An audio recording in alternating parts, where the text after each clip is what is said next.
They flipped over 500 homes. And 1 year they did 70, I think it was 77 houses. I don't see Ryan. He's dying from doing the 77. Well, Ryan will come when he gets, but they're not going to come up unless you give them a huge round of applause. So please put your hands together for Mr. Ryan Siebert and Pat Cardoni.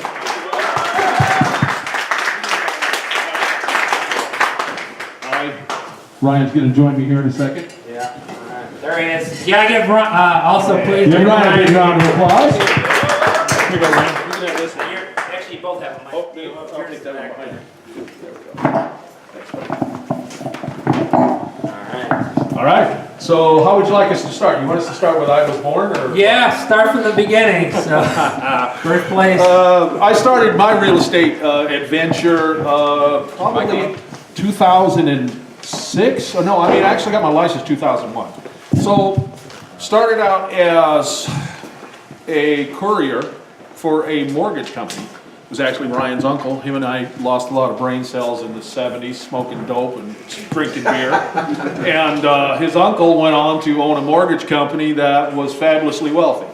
It was a situation where he hit at the right time. He was in the mortgage business, and all of a sudden, you know, here he was. He had a place for me. I came on, and I was a natural salesperson.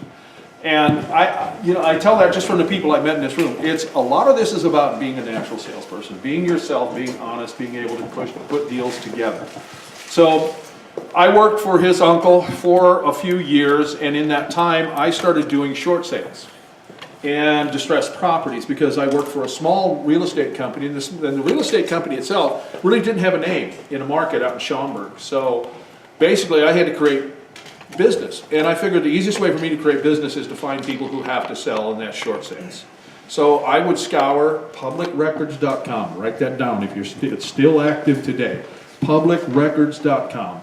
You will find short sales. You will find distressed sales. You will find people going into foreclosure.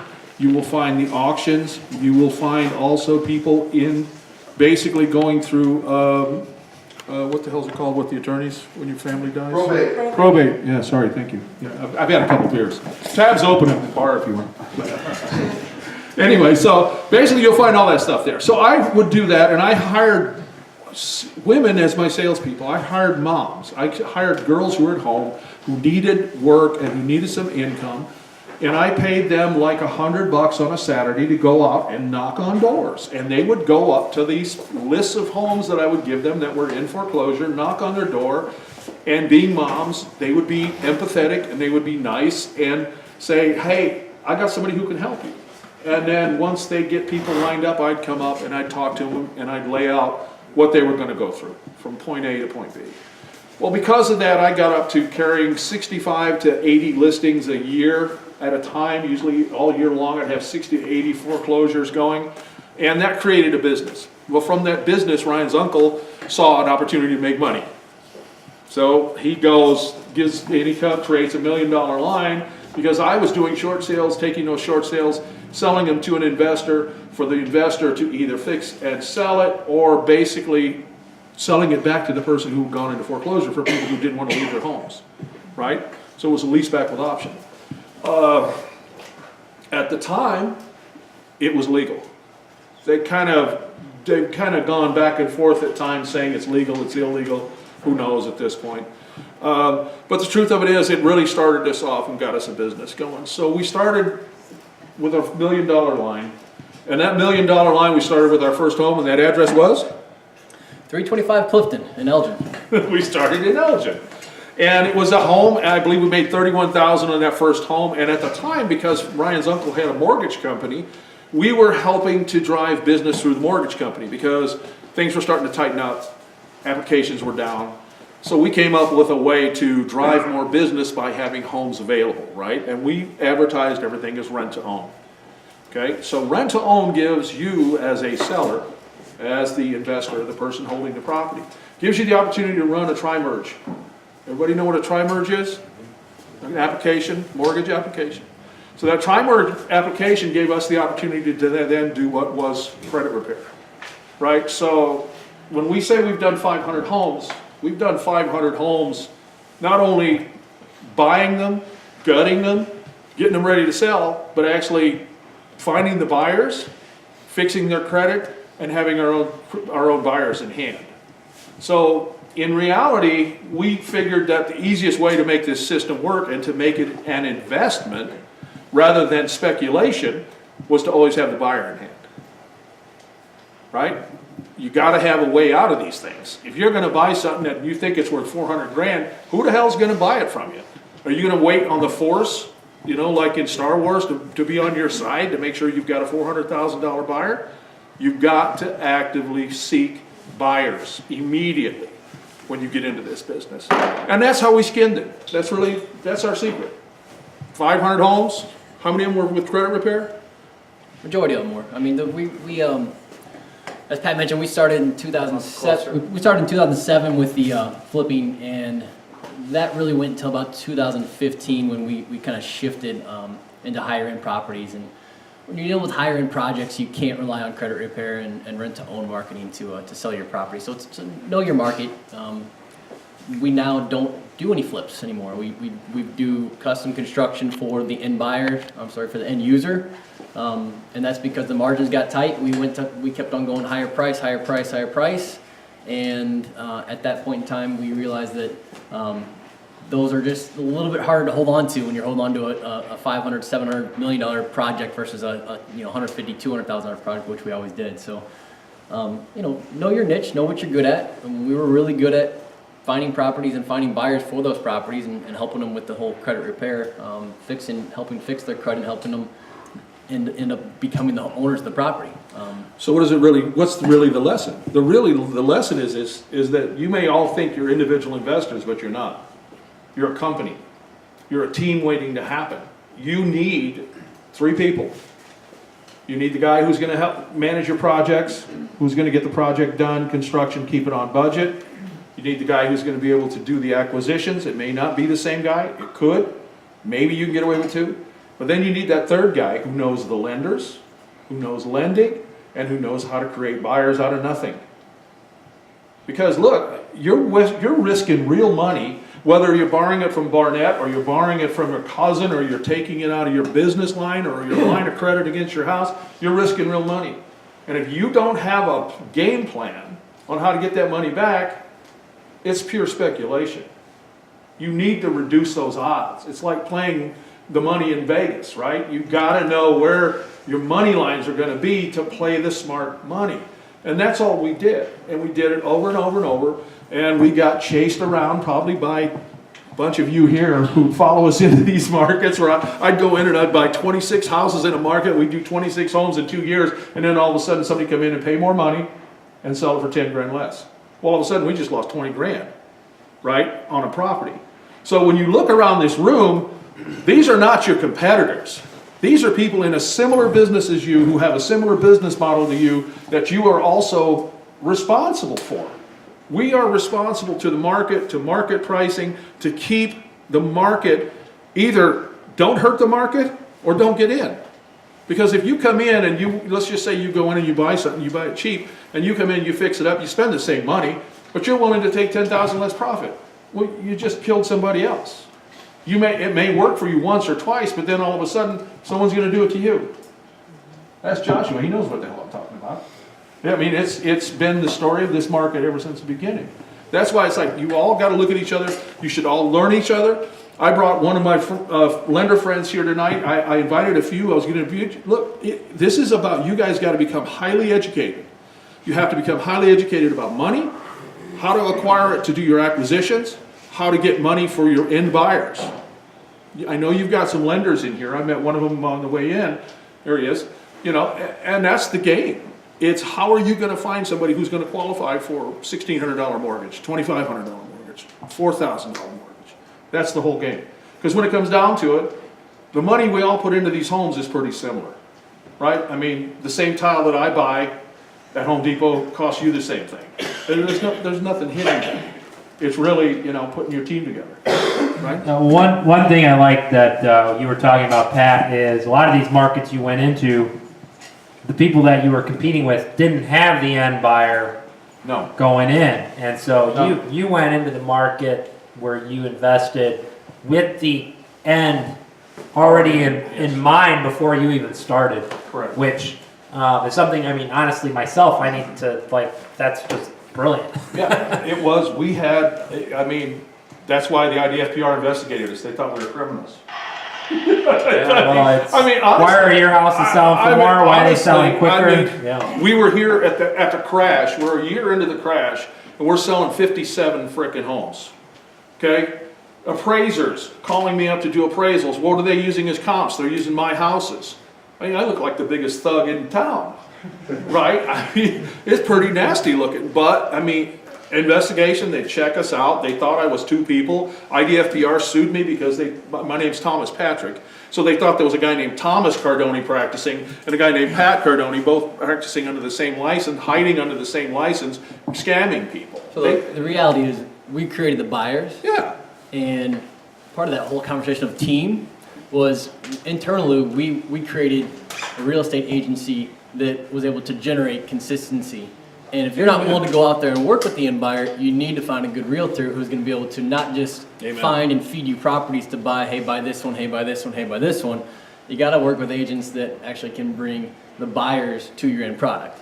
And that's one of the things when we got into the higher end markets, we would always interview agents and say, well, who do you work with that's a buyer? And, you know, I'm sure there's some of you that have your real estate license, sorry Josh, but real estate agents are a dime a dozen that can list the property. That's pretty simple, but can they really work with a buyer and they know how to get the transaction completed? If they get someone into your house, can they hold their hand through it and drag them to the closing, do the pushing and the pulling if they need to? And that's what we were really good at. Like Pat said, anybody can go buy tile from wherever you're gonna buy it, Home Depot, Lowe's, Menards, wherever you're gonna buy it from. Anybody can put wainscoting up, or wainscoting, whatever you wanna call it. Anybody can go buy stainless steel appliances and put them together. Are there gonna be different level of finishes? Absolutely, that's great. But the success truly comes from, can you get that transaction from you bought it to you actually sold it? Because you can put together the prettiest, home on the block. If you don't have a buyer for it, it's just gonna sit there and collect dust. We learned that the hard way when we went into higher end projects. We did gorgeous homes, but we had no buyers for it because we didn't know how to work with $1 million buyer. We were really good with $200,000, $300,000 buyers. But Yeah, when we very moved to $1 million product, we didn't have the buyers for it. but there's one constant that has carried us through and now taken us into custom construction and all of that, and that's marketing. When we first started this, when this $1 million line was first opened for me by Ryan's uncle, it was basically, I saw on 60 Minutes, I saw a report about Craigslist. And I figured, I'm in real estate, everybody's out there paying money for these stupid ass books or for this or for that. I spent zero in marketing. You drive people by planting the hook, and the hook is, if you use, what we used being the rent to own was, look, you're not quite qualified for a home, we can get you qualified for a home. This is what the homes will look like. Do you want to give us your credit app? Do you want to work on your credit? Do you want to become qualified for a home? It's an easy transfer. It really is. And yes, we did actually rent to own some homes, but we found it in the long run it was a pain in the butt, and it was easier for us just to get everybody to buy in the end result because there was nothing out there. I know all you guys are probably working in markets that are distressed, semi-distressed, or mid-level 600 to 900, or maybe 200 to 400. It doesn't matter. Those markets still have a viability as long as you can keep your message concise. So each one of you need spreadsheets, you need a marketing plan, you need marketing. You need to figure out what your message is, you need to figure out how to deliver it, and you need to figure out how to deliver on that message. That's the key. That's where this was the genius of Ryan coming in with me, is that I had someone who knew spreadsheets, internet, social networks, everything. I'm an old fart. I didn't know any of it, but I knew it was exciting. And I knew that if I could get in front of people, I could get the deals moving forward. So an old guy like me, like most of you guys I see out here are not young, so you need someone and you need help in this business, and that is getting people in front of you, or you in front of them. And that's really what has driven us for all these years. Like you said, he's a salesman. So Yeah. So what was the hardest part about you guys just starting in general? If you want to go back to the very, what was the most difficult part about you transitioning from short sales to flipping? We didn't understand costs a lot of our construction costs. I mean, I worked at 84 Lumber, you know, was my biggest, you know, experience. So basically I started out with a general contractor model, right? So the general contractor model was I'd either have a Hispanic contractor or a Polish contractor. They'd walk in and they'd go 65, I'd go, great, let's sign for it, great. They'd always end up being 75 by the end anyway, but we had it cooked into our numbers, right? So that became a problem because the bigger we became, we were depending on guys with, I don't want to say, less than high quality mathematical skills to manage money, right? I mean, to manage lots of money. At some points, 8 homes a month I was buying, where we would be 8 homes a month times 80 to 100,000 in rehab. It was a lot of money running through these subcontractors and contractors. They got buried. I would audit them once or twice a year, but it's like, I mean, within 6 months, they could be out of hand, you know? And it's one of those lessons that you learn that it's like, okay, it's a great business. So now we know how to drive business, now we know how to acquire business, now we know how to sell people, but now we gotta really learn how to manage all this. And that's probably where most of you are, is if you get into these projects, you're going, manage, manage, manage, manage, manage. No, it's much bigger. There's a bigger picture here. You gotta have end buyer, you know, margin, and then management. You know, so you gotta know that your management's gonna be able to deliver the margin you want. It's not just, hey, I found a great house. You know, I found a great house, it was $150,000 gross. Oh, I can put 100 into it. Well, what if that 100 turns into 130? Because the city comes in and says, hey, no, you need full architectural plans. You're screwed, right? So it's one of those things. Yeah, the construction management was the hardest for us. Pat and I openly admit we don't know how to change light bulbs, and yet we've done close to 500 or over 500 projects. Yeah. And now today we own a construction management company that deals with people that are looking to build $1 million projects or remodel a basic kitchen or. We know a lot more now, though. But again, we don't. I know a Phillips head from a flathead at this point. No, we do I'm kidding. It was just a matter of getting the understanding of that. I mean, he's not kidding. We would walk in through our house with our contractor, and within 5 minutes would have a bid, and we took that bid to heart. And of course, we had to learn the hard way on a couple. We got burnt on a couple deals. So it's the overall obsessiveness that is what I'm good at, as Pat will tell you, of trying to figure out. Yeah. Do you hire more than one contractor?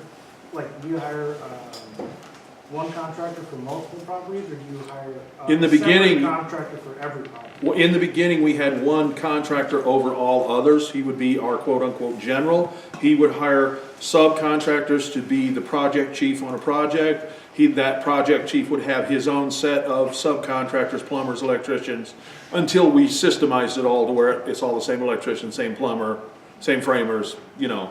We used to write one check, right? Yeah. So if our bid was $100,000, we'd give you 10 checks for $10,000 a piece. How do you do it now? Today, we do everything Pain in internally. the ass now. So every single, really a pain in the ass, yeah. Everything's ran through, so we see every single penny. So whether it's a, extra packet of tile from the tile shop, or it's an extra piece of drywall from Home Depot, whatever it is, we know where every penny goes. You see, and that's the funny part. Well, as Ryan says, I'm the visionary, which means I don't know how to do anything, right? Okay, so I'm the bullshitter, basically, right? But as the bullshitter, I put us on a path where I told Ryan, we have to be transparent enough that if we go to any commercial bank, or we go to anybody would ever want to lend us money, that they see exactly what the hell we're doing, right? And that's the same thing with you guys if you're going to partner with somebody. Spreadsheets, transparency, it's all it's about. So do you have a construction manager right now that sees these? We have 2 different construction managers right now, one for the Naperville market, one for the Chicago Northside market. So tell me about, let's go back again to the beginning. So tell me about your first deal at Elgin and how that went. I went in there with JCR Construction, we looked around, he goes, 65, I go, okay, great, we signed the papers. Then as soon as we bought this property, we started marketing it. That's the lesson. The mentality then Yeah. was probably what most of you start with. Let's find a deal. The market says it's good. The numbers match. Let's get it done and get it back on the market. And that's how that one sold. Yeah. when we got in, it was really our second, third, or fourth deal that we started realized really refining it. we're getting a lot of buyers out of this. We've done 500 flips. We've also probably helped another 500 people become homeowners. Yeah. Because obviously every I've been in project. like 1,500 deals, I think, Yeah. some 1,600, something like that. So, you know, did we get lucky or not? Yeah, we got lucky because in 2007 the market crashed, and in 2008 there was nobody left that had liquid funds, and we had a brand new credit line. We had a So- brand new credit line, and like I was saying earlier in the little small group, the hardest part was finding markets where we could actually buy. Problem wasn't finding shit cheap. Problem was finding stuff we could find cheap, that we could fix up, that we could sell at a number that we could make money. So my job became fishing for markets. So we've probably been in, I think, 56 different cities in the Chicago area. I mean, there's some areas, like I said, Homewood Flossmoor, we did 28. I think Carpentersville, we did 40. I think Bolingbrook, we did 30. I think we did, oh my God, Elgin, we probably did another 30. We probably did. It was a different market then. Yeah. There was no comps to go with. You can look today and see where the Yeah. comps are. You challenge everyone There was has here nothing. today is where There was do you nothing. find the property to go was after? That's not an issue now. It's So you'll use your own comps then, right? We absolutely. their own comps. We go That's into why, we yeah. go into a market. We say let's try to sell it for 190. If we got 170, we knew 170 was our number, and then we go from there. It wasn't that random. He called me a monkey with a dartboard for a long time, but the truth of the matter was, I actually spent a lot of time researching it. Now I'm older and I don't give a shit anymore. But, you know, so I'll believe it. But back then I spent hours researching this stuff because, I mean, I knew how to, if I went into a market, if I did non-finished basement, marking it finished, doing this, doing that I could get prices up in a market as well. I knew how to grow a market as well as establish a market. Nothing outrageous, nothing more than 5 to 10%, because I've always been followed the guideline that Fannie Mae and Freddie Mac in January, and FHA, put out guidance for the year. Well, back in those years, their guidance used to be negative. No market growth, right? -3 market growth this year. Well, how the hell do you price in a -3 market, right? You've got to really look at everything that's selling by square footage and make sure everything you're comparing against is apples to apples. You know, you can't expect an appraiser to come in and risk their license Correct. for you to make money. Correct. They're not gonna do it, no matter how nice a guy you are. Yes, You just mentioned something based on square footage. yeah. How do you get honest numbers for square footage? You don't go by anything, go measure it yourself, Yeah, honestly. yeah. Are you talking the upfront as far as evaluating the? Well, everyone, it's all about. MLS, you could put any square footage Right. you want in the Yeah. MLS. Yeah, the tax records are probably kind of gonna be accurate somewhat, but You don't even that's- have to go in, just measure the foundation outside. Yeah. Just go walk the damn thing. Yeah, upstairs. I used to carry one of those things on a wheel like an appraiser, Yeah. just to make sure it was closed. Until the wheel broke. Yeah. They all do. I'm thinking more in terms of looking at comps, if one of your parameters. Oh, that's a struggle because I mean I struggle with that myself. How do you know the number that they're giving you is truly accurate? I used to call people, I would call the brokers and ask them, if something was listed, if something had sold even 2 to 3 years ago. Which is why you asked me earlier about getting a license. I swear to God, everybody in this building should get a license because it's just information. It's easier access to accurate information, which is what you're asking for, square footage. You'll find more accurate information on the MLS or a combination of the MLS and the tax records than you will by just talking to somebody or reading somebody's, flyer. How many people by show of hands are licensed here? So we got a good Fantastic. number. Yeah. Are you Yeah. talking about a realtor? Yeah, Yes. realtor. Yeah. Great. So tell me about, okay, so you guys are scaling. Let's talk about the year you guys did, 77 homes or whatever that number was. Madness. Tell me, okay, what systems did you have in place to do that kind of volume in 1 year? Okay, construction management at that point in time was that DeBlau or was that still Jose? That was the end of Jose. It was the end of Jose. Construction Madness. That was the end. It was that was madness. It was the end of Oh my Jose. End of Jose. It was when I think we took a nice Hispanic contractor in Elgin and drove him absolutely insane. Basically, he was spending his mornings at Home Depot trying to buy for 8 projects at a time. You know, I mean, this was 8. So you figure back then we could get a project done in 90 days, right? Because we didn't buy 5,000 square foot houses, we bought 2,000 square foot houses. So, you know, we'd go in and we'd churn through them. And back then, God bless the lenders. Right here's my friend Drago, by the way. Bank of America back in those days, no 90-day hold, no nothing, man. It was the Wild West. So you could get something, buy it. If you could fix it in 30 days, you could sell it in 31. Well, no more, right? I mean, or back then it was no more. They cut us off. But, I mean, that was part of it. We were constantly fighting the battle between how quickly can we get a bank to approve a buyer versus how quickly can we get a rehab done. You know, we never took shortcuts. I never encouraged shortcuts. I took all of our contractors and I made them mold certified. I don't know if you remember 10 years ago, mold was a huge deal, right? With all the foreclosed properties and all the basements and flooded and everybody's freaking out, all my kids and all, you know, you had all, now you don't even have a disclosure you have to sign. But that was 10 years ago. So I made sure everybody who joined us, we paid for how many people to get better licensure, to get a certified. I mean, we did everything we could to make sure that our people were actually going to be successful businessmen at the end of this. And we were successful with some. I can't say we were successful with all. 2010 was the year that we took over construction management. Yeah. Our contractor at the time was very good. He could get the jobs done. They were high quality, but he lost control of the funds. Yeah. So that's when we decided to really bring everything in-house. And He was paying partials. He was paying subs in partials. He'd pay him $3,000 on part of this house and $4,000 on part of, and he lost track. Yeah. You know, it was like, we just had to stop it and say, everybody we owe money to come in. I think it was a $400,000 bath or something, wasn't it? Something like that? it wasn't quite that high. But It was $350. It It was a lot. How big was your team from 77 home? We had nine crews, 9 finished crews. I'm talking about in your office, those are Three. not hired, but you guys Three. in the office. Just 3 of you guys handle all that. Yeah. Yeah. So with that, No amphetamines either. How many hours did you guys put in? 70. so that's We you know, drove and that's- showed off If our you're not, houses, too. if you're not working at least 60 Yeah. hours, You're part-time. You should get out of this room. You're part-time. Yeah, it's like 40 hours is completely part-time. So Have I said anything that I could be indicted on yet? So, okay. That's why Drago's here, my buddy.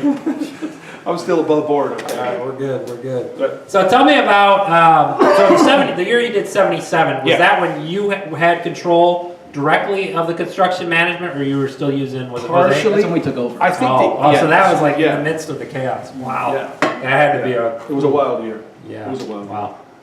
Because, just justifying unpaid things versus things we had coming in, living off of a bank that we had built up, you know, I mean, you know, we made a couple changes. We had one of the best salespeople I've ever met in my life, a guy named Mike Foley, who worked with us for a while, and I mean, he didn't know anything, and so if he got lost with a client, he'd start talking about squirrel hunting. So it was like, we knew we were in trouble. As soon as he brought up a squirrel, we knew we were done. Oh, you know, it takes 13 squirrels to make stew, and it's like, okay, one of us got to jump in and start talking.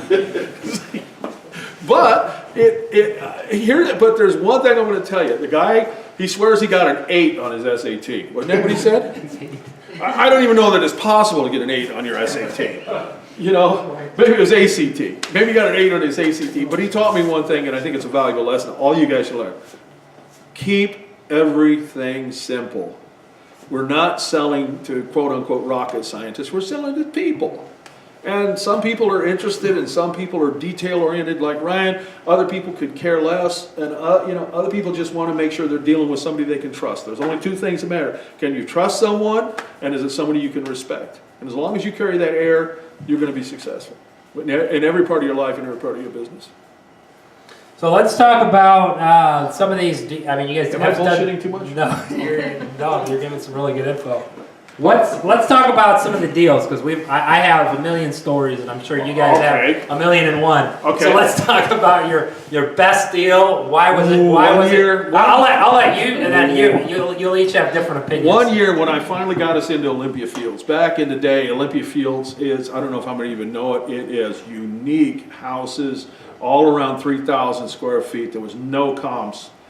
We were going 80, 90 grand profit on per house there for a while. We had 2, 3, I mean, we had a great run there for a while, and it was just one house after the next. And this was on, at the same time we were doing the 26 in Homewood and Flossmoor, which were at 30 grand a piece. And it was like, it was good. It was really good. And those houses were so unique that it was very cool. Now, the best house we did, I think, was a house in Bolingbrook that got hit by lightning. And it got hit on the roof, and the lightning strike went through the roof all the way to the basement. And it burned a hole and started a fire, but the fire was only like 10 feet in a circle. That was it, went straight down. Didn't burn the rest of the house. There was leather couches 5 feet away from the hole. No even heat marks on them. And we went in, we rebuilt that. I thought that was one of our best homes. That, I mean, just as far as dramatic, you know. Yeah, it's a cool project. I mean, what profitability wasn't near the Olympia Field? No. We found one in Flossmoor that was, it was in a floodplain, like the one floodplain in Flossmoor. And the only reason it was a floodplain, there was a giant 100-year flood ditch that ran right through the lot. And it was a huge lot, and the bank basically gave it away. And I think they sold it for, Was it 60? I think it was 50. Was it We bought it 50? for 50, Yeah. and we were able to sell it for 195. And there was very little that needed to be done to it. I mean, it was definitely cosmetic. Kitchens, bath. Yeah. It didn't. So that was one that was. You know, I think we were at 75 on that one. So Yeah. between the Olympia Fields were just more difficult because they were $300,000 projects with $12,000 to $15,000 in taxes. So you can't always find a Yeah. person that can afford close to $3,000 a month in that price range. But the Floss one, it was a $1,600, $1,700 payment. So it was a pretty quick turn. Which Ryan brings up an interesting point. We looked at stuff by payment, right? I mean, so when we go into an area and we'd say we could sell these houses at 240, well, what does that equate to a payment? Is it 16? Is it 18? You know, and we try to keep it underneath that number, and we try to not buy even things that look good if they were outside the parameter of what we thought we could create buyers for. It was just playing. We were playing. It's with just knowing your market. Again, knowing the end buyer in Chicago, in the actual city of Chicago. If we were on the south side, 1,200 to 1,500. If you go above 1,500, you're rolling the dice. People just can't afford it as much. In the burbs, we could go 1,500 up to 2,000. You go above 2,000, again, Homewood Flossmoors, we were rolling the dice. The timelines were always longer, and you can miss. Again, you're dealing with $12,000, $13,000 taxes. You hold on to that for 6 months longer than you anticipated. There goes a lot of your profit. Yeah. So on top of the fact that you're likely dropping price in that home to get rid of it at that point in time. Which brings me to an interesting thing I wanted to talk about. I was thinking about this before I came in. One of the things I think that you really got to be aware of, even as a small investor, is the macro versus the micro. The micro is looking at that property and saying, okay, there's a $150,000 margin. I can put 80 into it. It's going to be 25 cost of sale. I'm going to make X. The macro is... Micro? Was that the micro? That was the micro. The macro is that how many large industrial or big funds have homes in that neighborhood, which means the hidden stuff, which is what can come to bite you on the rear end. And that's what's really difficult. That's where it's like your research, as much research as you do, you need to do more. You really do.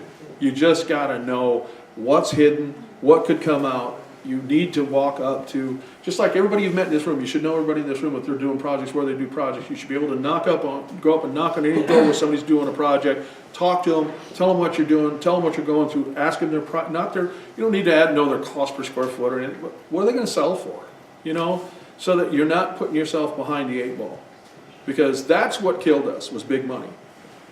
When Blackstone came in and bought 10,000 rental homes, it chased every one of the suburban flippers into the city, which then raised the prices in the city, which then caused a spike in pricing, people trying to sell houses that are in a 1.1 neighborhood for 1.3 just to make the money, rather than following the good sense that put them there and say it's 1.1. So that's where the money is seductive.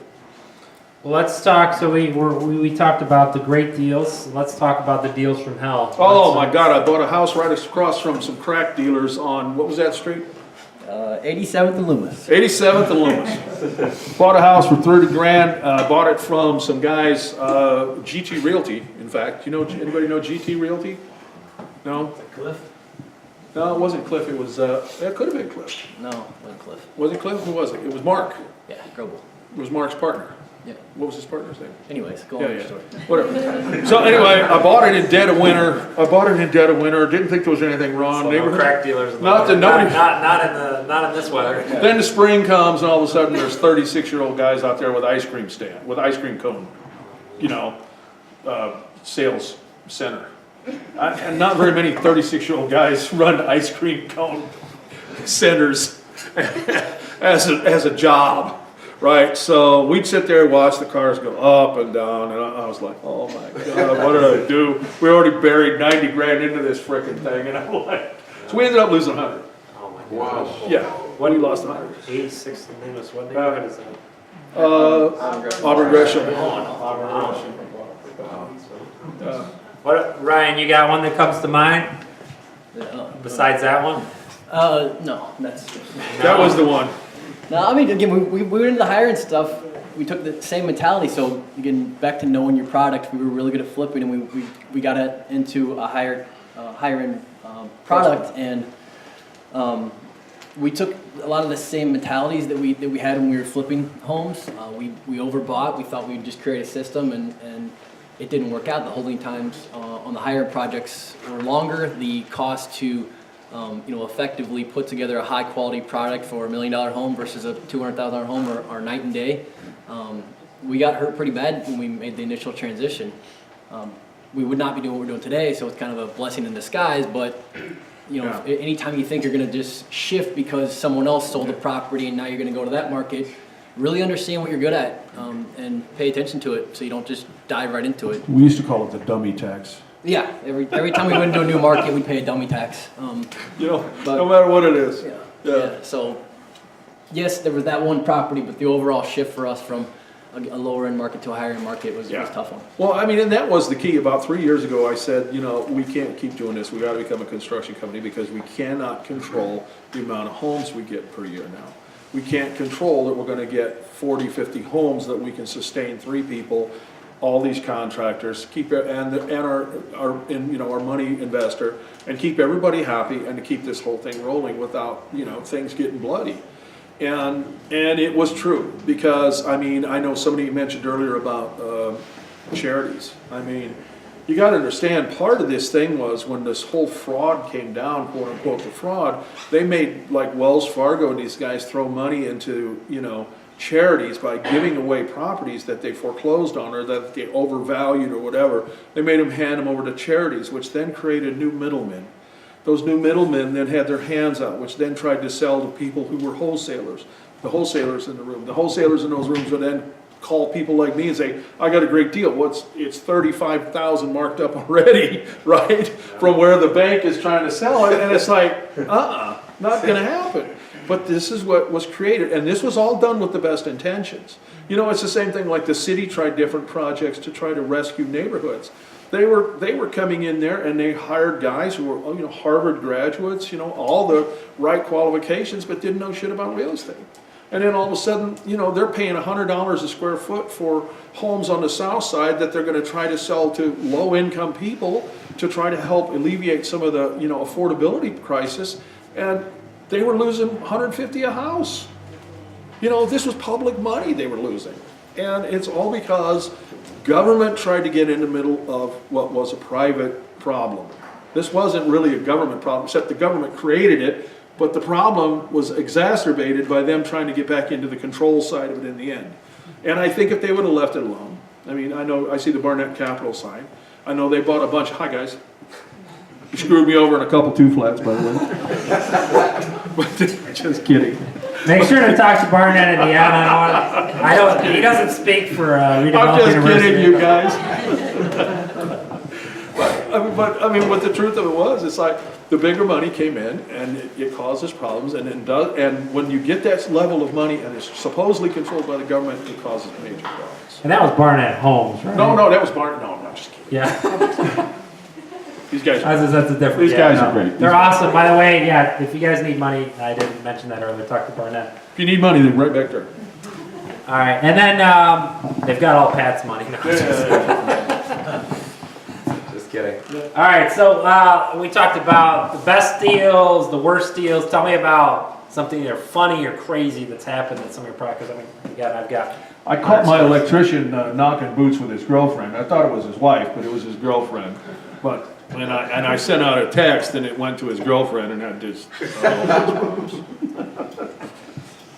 Well, during construction. during construction. Ryan, you got one that comes to mind? You're so creative. It's the craziest thing. I don't know. Probably for me, what comes to mind is we bought a property from a wholesaler that was occupied by a squatter, and we thought he left. And I was going in there with my video guy to shoot one of our videos, and I just had a feeling he was back in there. So we both started yelling, "Please, please!" And the guy's in there trying to get his clothes on to get ready to go out. I'm like, "Dude, you gotta get the hell out of here, man." So that was kind of a surreal experience. So, and luckily, the guy didn't try to attack me because I would have went down like a little girl. But that was probably the most surreal experience. So walking in when someone's squatting in your property. So Where was that property at? this was on 75th in Indiana, and that would have been. That's a good area. That would have been. Let's see, that's Chatham there. Yeah. That's a great area. Yeah, it was good. Yeah, we did okay. Yeah, it was a nice house. Grand. Oh, that had a bomb shelter in the back, in fact. It was a very cool house. Wow. Connected via a tunnel from the back of the house. No way. Yeah, it was cool. Is that how the squatter would let get in? No, he's, no. That's awesome. No. I mean, we had a bunch of other interesting things. I mean, we had events that, like, we bought a house in Madison, and it was sold to us through, some legitimate guys, we thought, and it turns out that the deed had been recorded as a deed under, quote-unquote, the Indian Rights Act of 1862 in the state of Indiana. So basically, it was through squatters' rights that someone claimed ownership to this. And we bought this from this guy who claimed ownership. We didn't know because we had a deed signed. Everything was legitimate and covered by Stewart Title. Because we had an attorney and a title company that said it was okay. Everybody said it was okay. We went ahead and closed. But in the end result, Fannie Mae called me, I don't know, maybe 3 months later, we already started. No, it was about a month into it. We had already done the demo. Yeah, we already done demo, started. So we had money floors. into it. Yeah. And the thing about that is, the title company, they're there to protect you, right? They cover you. They cover you for what you bought the project for. So, Yeah. we were 15 grand into it, Yeah. and They covered 15,000. they No. covered what The we bought purchase. it. We lost $15,000 of money that we already had into the project. Which is a good lesson. When you buy something, insure it for the amount you're gonna sell it for. You when can't you buy do it. that. It So costs when money. you buy, can do it. like when you buy a house on the north side for 500 grand, you're gonna sell for $1.5 million, you get a title policy for $1.5 million. Because you never know at what point in that process of the next year building, something can go wrong. Or somebody comes back and claims they have ownership, or somebody comes back and starts a lawsuit. Then you throw it back at the title company, they're on the hook for $1.5 million. You're not dipping into your own pocket. Even on small deals, do it. So example, say, if you bought it Let's say 100,000. for $100,000. Right, and you're gonna sell it too. When you close, at Get the it table, 200. you ask the title company to insure it for $200,000. Okay? That way, after you put in your $60,000 worth of work, Yeah. you're totally covered. Versus if you're just insured for 100, you just lost that 60 grand. Potentially, I mean, we had a deal. My brother caught this one. We were gonna buy. There were two houses next to each other. They were both foreclosures. This was like right during the beginning when we first started investing, and the title company missed it. The attorney missed it. And we were actually buying the house next door and literally, what'd you do? You saw the street address or something when it didn't match up, or? Yeah, it was something, but it didn't match up. But the house that we were buying was half the size of the house they were showing in That the we pictures. wanted to buy. Oh my God. And everything, so it would have really, And then imagine if we would have bought the smaller house and then renovated the bigger house.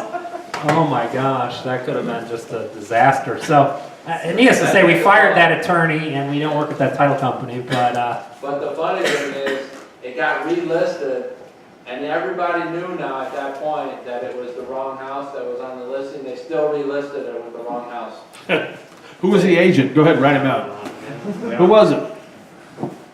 Don't That know? was so long ago, yeah. Yeah. But- So double check the address and the PIN number. Yes, But when you buy the property, don't you have insurance? that's what I'm talking. That's what he's saying. So instead of just getting insurance for the purchase price, get insurance for the purchase price and then what you're going to actually sell it for I'm at the talking back end. title insurance. Title You're, insurance. you're talking about either- Property insurance. You're talking about property insurance Yes. versus title insurance. So you have to, You have to get two. Title insurance is, okay, you sell me a property, it's for guarantee. okay, yeah, it's a guarantee that you're giving me clean title and that you're not gonna come after me. But if the house burns down, I have to have homeowner's But insurance. if I'm buying 100,000 from at the title company, why do I need to do 200? Because let's say you do a Insurance. $50,000 renovation and then somebody puts a claim on the house for, let's just Says say, they- you're only insured into 100, you're out that $50,000. Let's just say that the person that the bank foreclosed on, Uh-huh. they didn't get the correct signature on the original piece of paper. They could come back and say, it's still my house, Oh, okay. right? And all then of a you're out the sudden, 50. you got And 150. thanks for doing this renovation on my house, by the It's way. not a clean title. This is really good. Exactly. They're saying it's a clean title, but it Exactly. may not be a clean title. Exactly, but we just did that as a hedge. You understand why? It was like, it happened once, and a lot of our decision-making came from experience, right? It came from, well, I did never think of that. I didn't think I was gonna buy a house and then turn out the guy who owned it didn't own it when it was insured by Stewart Title. I didn't think it could happen, but it did. Is there a moment when you're looking at the title search, is there a point that, you know, this house only has one lien on it, we're not going to affect the insurance policy, title insurance policy? Or if this house has, you know, 6 liens on it, we need to get the ARV? No, just do it every time. Every I time. mean, So Safety. we pretty much, if we got a deal from a wholesaler, we did it every time. yeah. No You offense, get a no, wholesaler. No offense. to wholesalers. Wholesalers, but, please stand up. Yeah. Oh, I'm sorry. If it was a clean deal, it was an estate sale, and they'd owned it for the last 30 years, there's really no sense to put the extra money into it. I mean, it's, you know, It's Yeah. too- If it's coming out of probate or something. yeah, it's, Yeah. it's a clean. How much does it cost? It's, I mean, a title policy itself costs $1,000 per $100,000, so if you, if it's a small deal, pay the $1,000 and cover your ass. You know, It's worth it. Because, I mean, really, when it came down to it, our job was risk management. Still is, really. You know, I mean, and that's the same thing you guys are in the business of. It's risk management. Whether it's your money, a partner's money, however you're doing this, it's risk management. And that's really, you got to wrap your head around this. This is a great way to make money. It's a great way to, you know, increase your business. And I'm telling you, I think everybody's got one buy in them right away by just knowing somebody in their family who wants to build a house or buy a house or something. Take a young person who needs help. Do that. Do that as your first deal. Be sensible about what you're doing. It's probably not sensible to be a family member. You know what I mean? But So, I just think that's the best way. so what's your advice to somebody, let's say there's somebody in the room that's never done a deal. What would be your advice to someone that's never done a deal? Go to every lending seminar you can, because it's not about what you're gonna buy and what you're gonna put into it, it's about where you're gonna get that final loan. So the more you understand about buying homes, the more you'll understand about selling homes, right? It's almost ass backwards, right? Because when it comes down to it, the numbers are the numbers. If somebody comes up to you and says, hey Josh, I got a house, it's, you know, a condo, it's 40,000, I'll sell it to you for 40, it's worth 100. Well, you know, if you put in 25, you'll still make some money, right? So that part's set. But you gotta know, where am I gonna find that 100,000? That's my entire message, has always been since we started. Where do we find the end money? Yeah, I'd echo that. If you, Yes, whether you're doing $1 million homes or flipping, yes. you got to know how to do the financing. I wanted to ask about the villages. What's the worst, the worst town or village you encountered to deal with? Which one? Yeah. All of them. No, Like a Berwyn was particular- tough, the first one. First one we ever did in Berwyn was tough. The first one we ever did in, not Burbank, what was the other one right over there by that? Huh? Oklahoma? No, not Oak Lawn. It's right by Cicero, I can't think of Cicero. Evergreen Park is terrible now. It was Evergreen Park, There- but it's right off there, It's really bad now. it is off of. I don't remember what. Could be, you know, Yeah, I mean, all of them you're mentioning are a pain in the ass, so, I mean, it really depends. And you gotta understand, you really gotta be responsible. If you're part of this deal, don't expect that you can send in your subcontractor or contractor who doesn't speak enough English that might trigger someone's racial or bigoted response. You've got to be responsible for your own projects.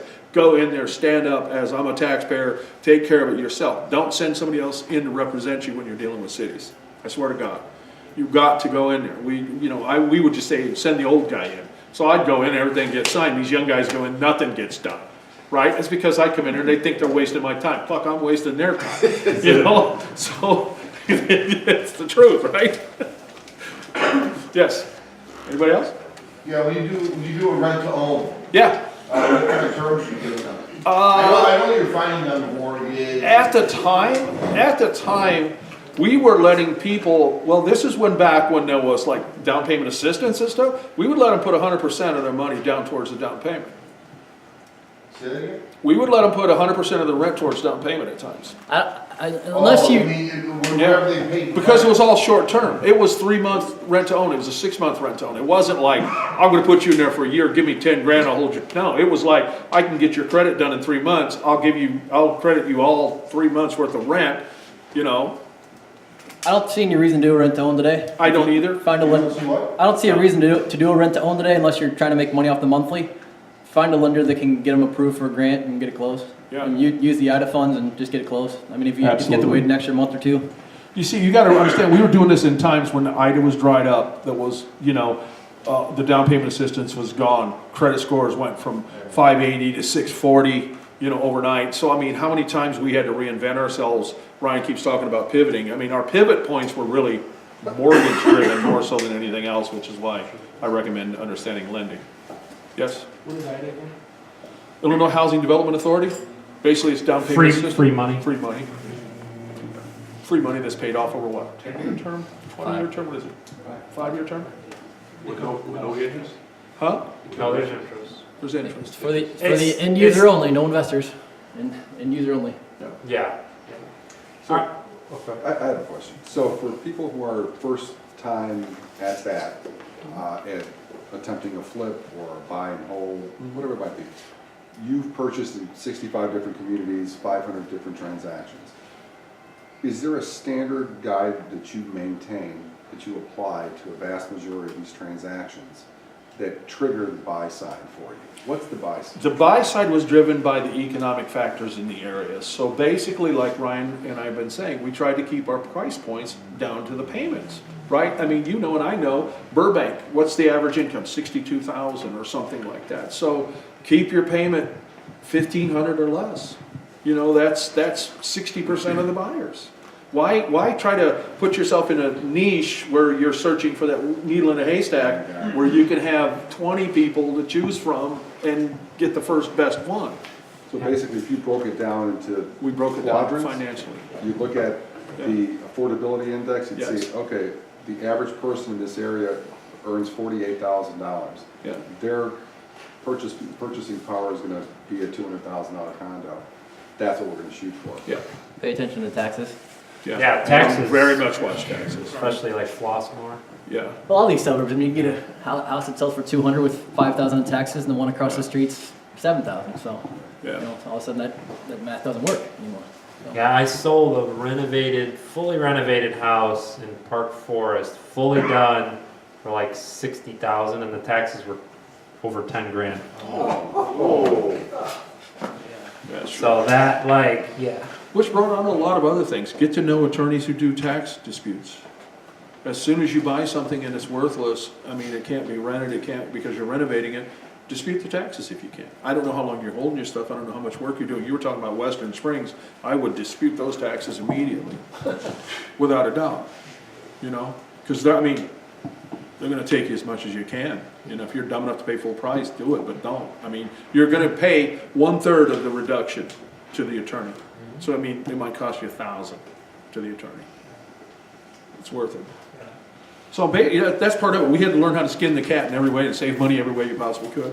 So do you have, for your $1 million projects, do you have your end buyers lined up now? No. Do We don't, Yes, no. we only do custom construction now, so, That's what I mean. yeah. Well, yeah, I mean, Oh, yeah, custom construction, yeah. we're not, so we're not spec'ing anymore. No, Yeah. we're not speculating. We've got like 14 million, I think, in pending deals that we're waiting on people to shit or get off the pot. That's the business term, right? Yeah. Yeah, basically. Juan? So how are you guys structured now as far as the construction side? Like, how do you, project managers, subs, and do you have any contractors that are actually employees? or- The two construction managers are employees. Uh-huh. Everybody else is subs, which basically they probably get, you know, it used to be back when we were doing all those homes, we were 95% of their income. Now we're probably 40% of their income, 30% of their income. Because we still have multiple projects going. I mean, this is what I'm saying. We were lucky enough that because of what we built, we really realized that we were nothing more than a marketing company that sold homes, right? It didn't matter. It could have been a widget in the end. We just realized it was about where do we find the buyer, what's the profit margin. It wasn't so much about, gee, isn't that a great looking tile in the bathroom, you know? It was really more so you become detached. Yes? What's the salary for a good construction manager go for nowadays? 65 to 80? You're gonna have a hard time, finding one less than 80 at this point. I'd say 80 to 120 if you're looking for a good one. Yeah, if you're paying over 100, usually they're gonna have some experience behind them, but that, I mean, I talked to a builder who's. But I'm saying that if you're trying to do 10 homes a year, or you're trying to do 15 homes a year, you don't wanna pay 80. You wanna keep in the 65 range. Honestly, you know what I If mean? you're not doing a ton of volume, yeah, Yeah, you can't afford it. it's a financial. The construction guys, the thing about it, you have to understand, they're typically doing a job, and then as soon as they're done, going and finding another job, waiting to work until they find the next job, then go. They have no clue how to market. So for us, we're able to say, just work nonstop. We're going to continue giving you product because we know how to market. We just don't know how to do the work. It's a good relationship for us. But so that's how you can get away with the 65 guy. But 80 is probably going to be your baseline. Well, this is where we differ here, right? So this is the numbers guy, but my You point mean you is- guys don't my point agree is- on everything? Oh, no, I don't agree. But we don't agree on a lot of stuff, but we've coexisted and used each other's skills to grow tremendously from where we were. Is Yes. that including like benefits on top of No, that? benefits. I got an open tab at the bar here. That's your benefit, right? I think that's where he's going right now. He So, said, hey, "Open I tab." didn't say you. No, we never, not yet. Not yet, we will. You know what I mean? I mean, if I look at it, like next year, this year, I'm the president of the Home Builders Association in Chicago, okay? So what does that mean? It means I buy the drinks. That's why that's happening, okay? But in reality, I've met all these people, and all these people, there's a certain level you get to where the business runs you rather than you running the business. We're still in the point where Ryan and I still can run the business. Pretty soon the business is gonna run us just by volume. To where, you know, I've worked myself to the point where I'm totally useless almost, right? Except that I can put all the deals together and I can make the large deals come together. Whereas, you know, when it comes down to it, and I look at the tile and they tell me the tile's $3 a tile, I'm going, great, it's $3 a tile. You know, back in the old days, I would have freaked out, right? I mean, I go, what, you can't find it for 95 cents, right? It is what it is. I will open it up to 2 more questions and then we'll wrap this up. Hey, so when you were doing your rent to home, and you said that you would take like, you know, you give them 3 to 6 months or so to stable their credit. So what you would do is you would put them in credit repair, you renting the whole time to them Yes. while they were in credit repair, and then you get them aligned with like a traditional lender. Yes. And then get them a loan. Yes. Okay, and then, okay. Yes. Yeah, okay. I'm just Right. making sure. But you gotta understand, at some point it became a problem with identity of interest, right? When underwriters would look at it, eventually they came to us and said, we've got an identity of interest. Identity of interest means that you're paying something and then you're trying to use that same amount of money for down payment, or you're trying to use it for, you know, as collateral to You buy. have to charge market rent. Right, So you have to, you know, and the then you market can rent is only. 1,000. Yeah, And they're paying 1,500. Right. You can take 500 a month towards the Right. down payment, and their 1,000 gonna be actual rent at that point. right, but I mean, we had arguments and we fought with FHA with this, and FHA out of Atlanta agreed we were correct, right? I mean, if we were claiming these people were our guests, this was our little, you gotta understand when it gets to a certain point, you're bullshitting all the time. So we claimed that it was, right, they were there as our guests, right? And that this money was just escrowed for down payment, right? So they were just living there as our guests, at our risk. And they bought that, just for a while. Then it became identity of interest. He knows, he's the president of Bank of America. Exactly. I'm his neighbor. His neighbor. Yeah, his neighbor. All right, one more question from it's got to be good though. One more question. How do you source your deals now? In terms of what? How do you find new deals? How are you finding I market. I have a girl who sends out letters weekly. So I basically, like if we're for custom construction, we'll send out, somebody wants to buy build a house in Barrington for $900,000, we'll send out, letters in that area. Somebody wants to buy next to Wrigley Field, we'll send out letters in that area, And letters do draw responses. They really will. On higher end homes, Lower end homes, you got a door knob. Just like I told you, you got a door knob. So when the buyer interest comes in, then you go looking? You get the buyer interest, if you're doing this as a custom construction, get the buyer interest, get them to see something that you've done, get them to see your product, then you take them out, right, and you find out what they want, where they want it, you work with their realtor to help them do the research through either the tax records or, publicrecords.com, and start your mail campaign. And what's the best way for, I don't know if you want people to contact you, but what's the best way for people to contact you guys? Pat at sghomebuilders.com. All right. Ryan at sghomebuilders.com. That was easy enough. All right. And we'll answer your questions anytime. And you guys got to check out these. I kind of talked about it a little bit earlier to the group over here, but they're also revolutionary in the marketing that they created for attracting these buyers too. These guys were heavy in video way before it was popular to do video. So I don't know, we don't have to spend a lot of time on that, but just talk about the importance of video. It really made a difference in that we could see measurable results of who was following us. We knew that this was a way that once we, like say we're doing a rent-to-own situation, once we met somebody, we put them in a database, they got a drip, that drip included videos. And those videos made them know us. So that people would come up to me a year after I met them and say, like, they're my friend. So the sale was done, right? They were just waiting on us to get their credit fixed, to get them a house. And they knew that I was gonna be there for them. They knew Ryan was gonna be there for them. They knew that we were gonna treat them fair, because then they would see the videos of everybody who had bought from us saying what wonderful guys these are. They follow up, they give us guarantees, they don't leave us holding the bag.